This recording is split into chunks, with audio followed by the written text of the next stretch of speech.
ಇನ್ನು ದಾವಣಗೆರೆಯಲ್ಲಿ ಜಿಎಂ ಸಿದ್ದೇಶ್ವರ್ ವಿರುದ್ಧ ಆಕ್ರೋಶ ಭುಗಿಲೆದ್ದಿದೆ.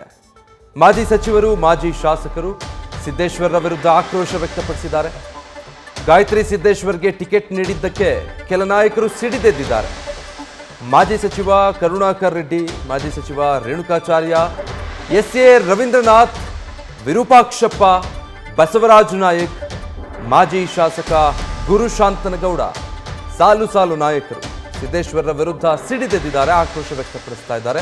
ಹಲವರು ವಿರೋಧ ವ್ಯಕ್ತಪಡಿಸಿರೋದು ಸಿದ್ದೇಶ್ವರ್ ಕುಟುಂಬಕ್ಕೆ ಬಿಟ್ಟು ಬೇರೆಯವರಿಗೆ ಟಿಕೆಟ್ ಕೊಡಿ ಅಂತ ಒತ್ತಾಯಿಸ್ತಾ ಇದ್ದಾರೆ. ನಾವು ಬಿಜೆಪಿಯ ಅಸಮಾಧಾನ ಇರುವ 8 ಕ್ಷೇತ್ರಗಳ ಪೈಕಿ ನೋಡುವಾಗ ಆ ಪೈಕಿ ಇದು ಕೂಡ ಒಂದಾಗಿತ್ತು. ಅಂದ್ರೆ ಸಿದ್ದೇಶ್ವರ ಕುಟುಂಬದವರಿಗೆ ಟಿಕೆಟ್ ಕೊಡೋದು ಬೇಡ, ಬೇರೆಯವ್ರಿಗೆ ಕೊಡಿ, ಆಕಾಂಕ್ಷಿಗಳಿದ್ದೀವಿ, ಗೆದ್ಕೊಂಡು ಬರುವಂತ ಸಾಮರ್ಥ್ಯ ಇರೋ ನಾಯಕರು ಕ್ಷೇತ್ರದಲ್ಲಿದ್ದಾರೆ, ಗೆಲ್ಲಿಸ್ಕೊಂಡು ಬರೋದಕ್ಕೆ ಕಾರ್ಯಕರ್ತರು ಇದ್ದಾರೆ. ಆದರೆ ಸಿದ್ದೇಶ್ವರಿಗೆ ಅನಾರೋಗ್ಯ ಅನ್ನೋ ಕಾರಣಕ್ಕೆ ಅವ್ರ ಪತ್ನಿಗೆ ಮತ್ತೆ ಅದೇ ಕುಟುಂಬಕ್ಕೆ ಟಿಕೆಟ್ ಕೊಡೋದು ಸರಿಯಲ್ಲ ಅಂತ ಹೇಳಿ. ಸೊ ಒಂದಷ್ಟು ಕಾರಣಗಳಿದೆ ಸಿದ್ದೇಶ್ವರ ವಿರುದ್ಧ ಈ ರೀತಿ ನಾಯಕರು ಸಿಡಿದೇಳೋದಕ್ಕೆ. ಮೊದಲನೇದು, ರೇಣುಕಾಚಾರ್ಯ ಕರುಣಾಕರ್ ಸೋಲಿಸಿದ್ದೆ ಸಿದ್ದೇಶ್ವರ್ ಅನ್ನೋ ಆರೋಪ ಅವ್ರ ಮೇಲಿದೆ. ಸ್ವಪಕ್ಷೀಯರನ್ನೇ ವಿಧಾನಸಭಾ ಚುನಾವಣೆಯಲ್ಲಿ ಸಿದ್ದೇಶ್ವರ್ ಸೋಲಿಸಿದ್ರು ಅಂತ. ಈಗ ಮತ್ತೆ ಅವರನ್ನ ಪಕ್ಕಕ್ಕಿಟ್ಟು ಸಿದ್ದೇಶ್ವರಿಗೆ ಟಿಕೆಟ್ ಕೊಟ್ಟಿರೋದು ಆ ನಾಯಕರನ್ನ ಮತ್ತಷ್ಟು ಕೆರಳೋ ಹಾಗೆ ಮಾಡಿದೆ. ಹೀಗಾಗಿ ಯಾವುದೇ ಕಾರಣಕ್ಕೂ ಅವ್ರಿಗೆ ಟಿಕೆಟ್ ಕೊಡಬಾರ್ದು ಈ ಬಾರಿ. ಸ್ವಪಕ್ಷದವರನ್ನೇ ಸೋಲಿಸಿದಂಥ ಆರೋಪ ಹೊತ್ತಿದ್ದಾರೆ. ಆದರೆ ಅವರದ್ದೇ ಕುಟುಂಬ ಸದಸ್ಯರಿಗೆ ಮತ್ತೆ ಟಿಕೆಟ್ ಕೊಡೋದು ಸರಿಯಲ್ಲ. ಕ್ಷೇತ್ರದಲ್ಲಿನ ಇತರೆ ನಾಯಕರಿಗೆ ಅದು ತಪ್ಪು ಸಂದೇಶ ಹೋಗುತ್ತೆ. ಈ ಕಾರಣಕ್ಕಾಗಿ ಅವರು ಮತ್ತೆ ಅವರ ಕುಟುಂಬವನ್ನು ಹೊರತುಪಡಿಸಿ ಜಿಲ್ಲೆಯ ಉಳಿದ ಬೇರೆ ನಾಯಕರಿಗೆ ಪಕ್ಷದಿಂದ ಟಿಕೆಟ್ ಕೊಡಬೇಕು ಅನ್ನೋದು ಇದು ಒಂದು ಪ್ರಮುಖ ಕಾರಣ. ಇನ್ನು ಎರಡನೇದು, ಮಾಜಿ ಸಚಿವ ರವೀಂದ್ರನಾಥ್ ಕ್ಷೇತ್ರ. ಇಲ್ಲಿ ಹಸ್ತಕ್ಷೇಪ ಮಾಡ್ತಾ ಇದ್ದಾರೆ ಅನ್ನುವಂಥದ್ದು. ರವೀಂದ್ರನಾಥ್ ಕ್ಷೇತ್ರದಲ್ಲಿ ಹಸ್ತಕ್ಷೇಪ ಆಗ್ತಾ ಇದೆ ಸಿದ್ದೇಶ್ವರದ್ದು ಅಂತ.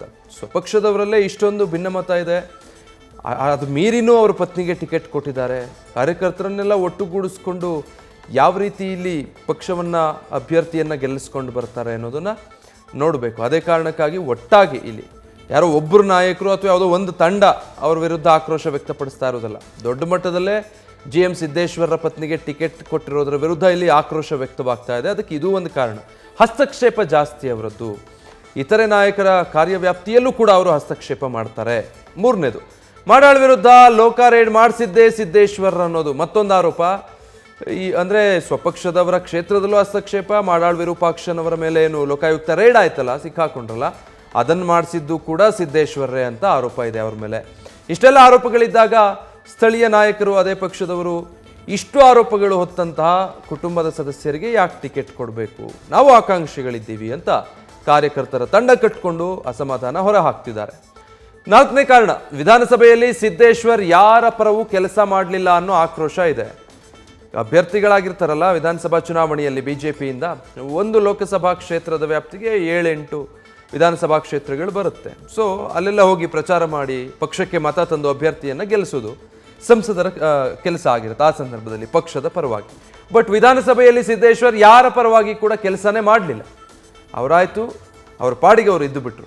ಈಗ ಮತ್ತೆ ಅದೇ ಕುಟುಂಬದವ್ರಿಗೆ ಟಿಕೆಟ್ ಕೊಟ್ಟರೆ ನಾವೆಲ್ಲ ಯಾಕೆ ಕೆಲಸ ಮಾಡಿ ಗೆಲ್ಲಿಸ್ಕೊಂಡು ಬರಬೇಕು? ಹಾಗಿದ್ರೆ ವಿಧಾನಸಭಾ ಸಂದರ್ಭದಲ್ಲಿ ಎಳ್ಳಷ್ಟು ಕೂಡ ಅವರು ಪರಿಶ್ರಮ ಪಟ್ಟಿಲ್ಲ ಅಂತ.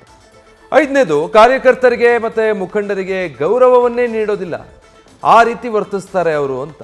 ಪಕ್ಷದ ಇತರೆ ಕಾರ್ಯಕರ್ತರು, ನಾಯಕರು ಯಾರಿರ್ತಾರಲ್ಲ ಅವರೆಲ್ಲರನ್ನೂ ಹೇಗೆ ಬೇಕು ಹಾಗೆ ನಡೆಸ್ಕೊಳ್ತಾರೆ.